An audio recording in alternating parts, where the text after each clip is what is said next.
Welcome to Radio Free Japan, coming to you from behind the Orange Curtain of Southern California. Your host, California Rose. こんにちは。レディオフリージャパンのカリフォルニアローズです。レディオフリージャパンでは主に日本にいる人々で、メインメディア NHK や、新聞だけの情報に頼ってそれを信じている人々に一日も早くそれが間違っているんだということを気がついてほしくてこの動画を始めております。今日は、モルモン教会が襲撃されました。ミシガン州で、日曜日の教会中に起きました。教会の礼拝中に、襲撃犯が教会に車で突っ込み、10発を発砲した後警官に射殺されたということですが、2人の死亡と9人の負傷者ということです。ブレイトバートニュースによります。そして、教会は炎上しておりました。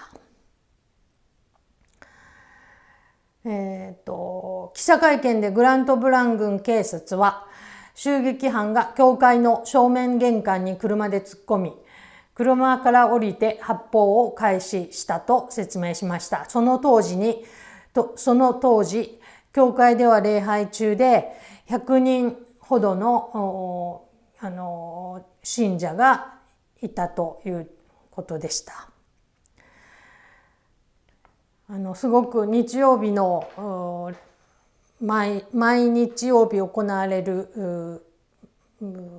礼拝を狙ったとても卑劣な行為が行われました。10日ほど前にはキリスト教の教会も襲撃され、その時は子供が犠牲になったり、小さな子供が犠牲になったりして、教会を襲う事件が頻繁に発生しています。これも極左勢力によるものではないかと考えられております。そしてついこの間の9月10日にはアメリカの、若きヒーローチャーリー・カークという思想運動家ですかね。普通の人なんですけれども、保守を一生懸命広めるために、アメリカ中、この間は日本にも初めて行ってスピーチしましたけれども、アメリカ中を毎日、自分の考えを広めるためにスピーチをしてディベートをして特に若い方に向けてやっていたんですが、そのチャーリー・カークが暗殺されました。これも極左勢力によるものではないかと考えられております。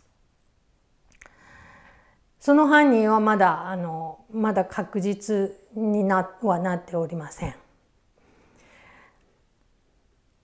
日本ではチャーリー・カークはほとんどの方があんまり、日本には先日初めて行ったという程度でほとんどの人が知らない、かったと思うんですが、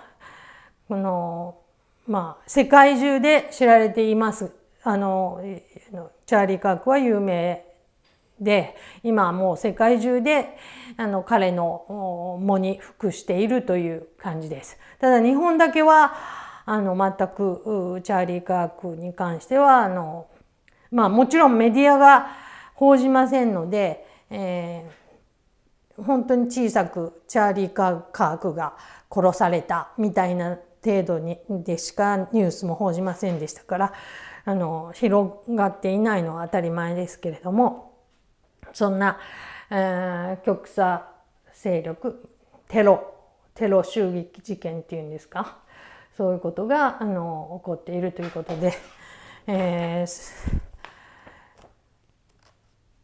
アメリカ国内のテロ情勢が戦略国際